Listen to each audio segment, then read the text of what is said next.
I would lighten this up with the dad joke, but we don't have time. All right, so Medicaid, this is what we're going to be talking about today. Medicaid, Medicare in Alaska's health system. We'll talk about the ripple effects of reduced federal dollars.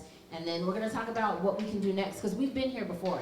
Nothing that's happening is new. My grandma used to say there is nothing new under the sun. And she wasn't wrong. This has absolutely been done before. The cool thing is it didn't work. It didn't work then, and it's not going to work now. Right? That's why we're here. So this is our current healthcare system. And it's in your folders, or not folders, it's in the little handouts that you have at your table. Feel free to take notes in those. Those are yours for keepsies. Write your names on them. Do anything you want to them that's, appropriate. Yeah, teach your own civics academy, but we like our royalties.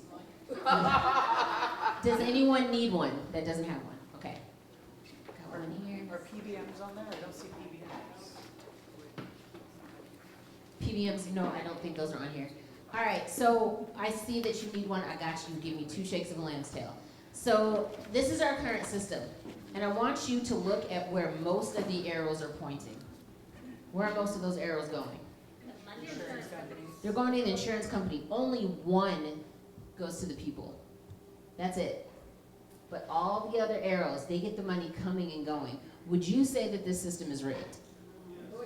I would say it's kind of like credit card companies. They pay them to swipe the card. The merchant pays them to swipe the card. You pay them interest. It's always interesting to me when I go and pick up a prescription and I have a copay, but I've already paid for that health insurance. I've already paid for it and I still have to pay again. So just consider that as we're watching this next video. Not only that, wait, go back. Look at this. This is this confusing to anybody else? Like, this is ridiculous. And, I can think of a couple of different places that could be taken out of here, like insurance companies. How much does that simplify this if we take the insurance companies out, right? And honestly, when we talk about waste, fraud, and abuse, where does that live? It doesn't live here. Nobody wants to be on Medicaid, okay? Because if you are on Medicaid, you have had to give up everything. You have had to quit your job. You have had to sign over your car. Nobody wants to be on Medicaid. So the idea of shirkers sitting at home on Medicaid playing video games is ridiculous. And when I was in Nick Begich's office, I asked him, what percentage of that $800 billion that you're cutting are shirkers that are sitting on their couch? Like, what percentage is that going to make up? Because I bet you it's like 0.01%. And if you're looking for places where there's waste, fraud, and abuse, right there. So if they were serious about it, that's where they would be looking. They wouldn't be cutting services from these folks. Go ahead, I'm sorry. What I also find interesting is, you see how it says billing and negotiation of care? Negotiation of care. Negotiation of care. There are so many things that are happening in this industry, and I don't want to derail the conversation, but I do want to tell you right now, if you go to the hospital for any reason and you get an itemized bill, you call that hospital and you go through that bill with them, and if there's something that's funky in there, call them on it, because 9 times out of 10 they will take that off your bill. I saw a lady that got charged like $400 for an aspirin, and she was like, what is this? And like, oh, that was a clerical error.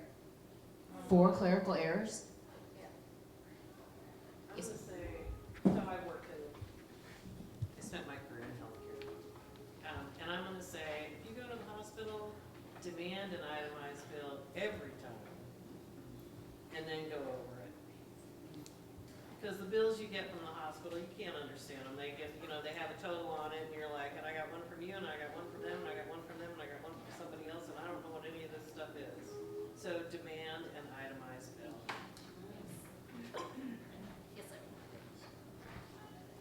I would add, if you have the opportunity, if this is something that is planned and you can get away with it, ask for the cash price and the cash breakdown before you tell them that you have insurance.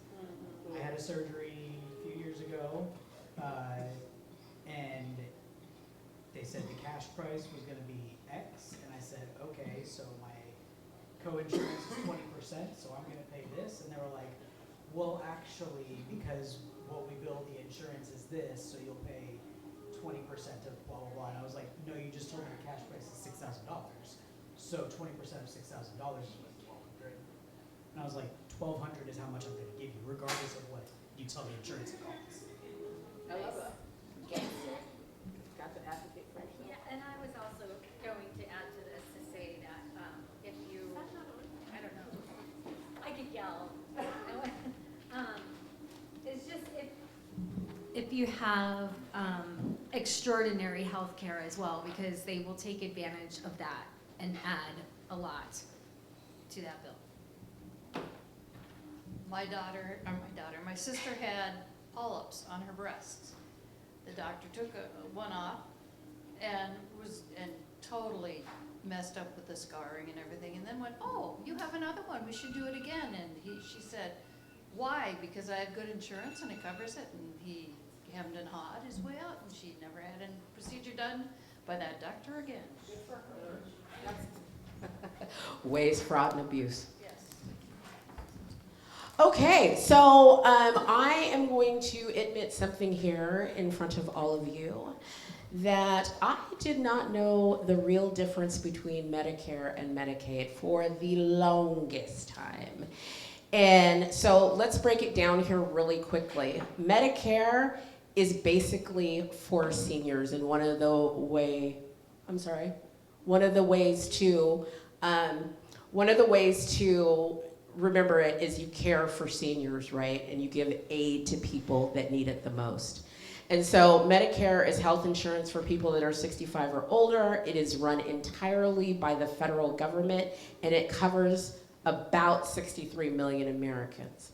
Medicaid is coverage for low-income kids, adults, seniors, and people with disabilities, and the rules do differ by state.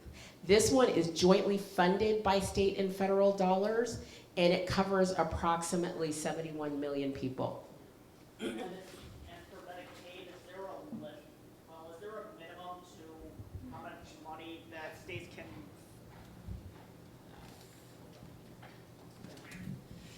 For Medicaid, is there a bare limit to, or no, bare minimum to how much? Fuck! I lost my train of thought again. I get it. I love it. I love it's not just me. And to be perfectly honest with you, I don't know all of the ins and outs of Medicaid and Medicare and what it takes to qualify for them necessarily.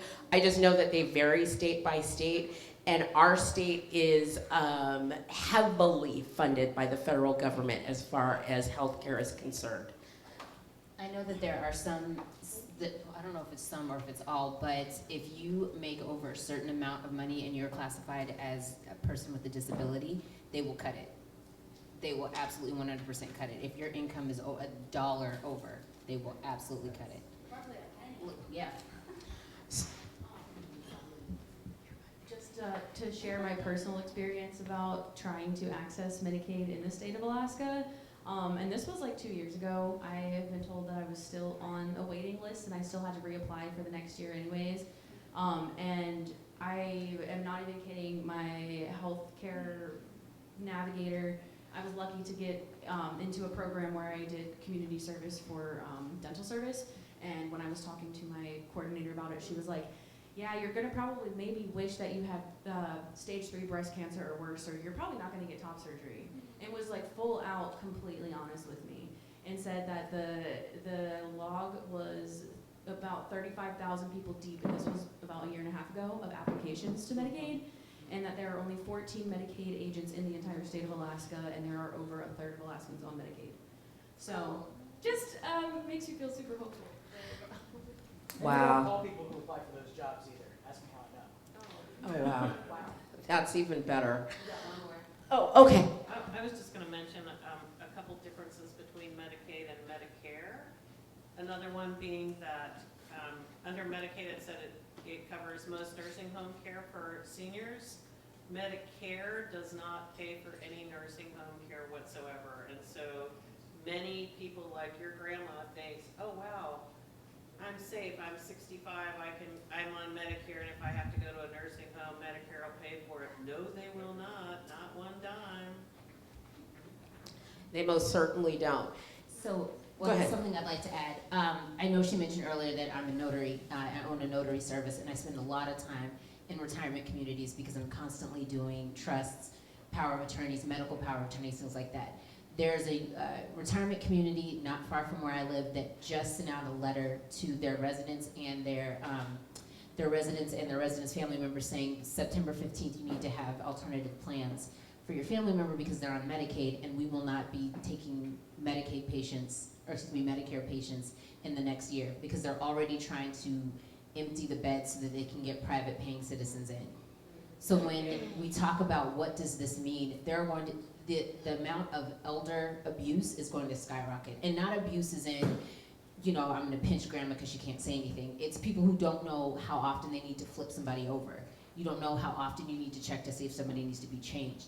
How do you change their feeding tube? So people are going to suffer because of this. If you are a single parent who's got a parent that's in a nursing community or a retirement community, and now that person has to come live with you, are you equipped to take care of them? I can tell you right now, no, right? And so these are the real consequences of elections, it's the consequences of people's votes, and it's incredibly important that we're having these conversations. 100%. And so we talked about earlier that the waste, fraud, and abuse is really mostly in here, right? And we all know that our system needs to be reformed. So let's talk about that a little bit more.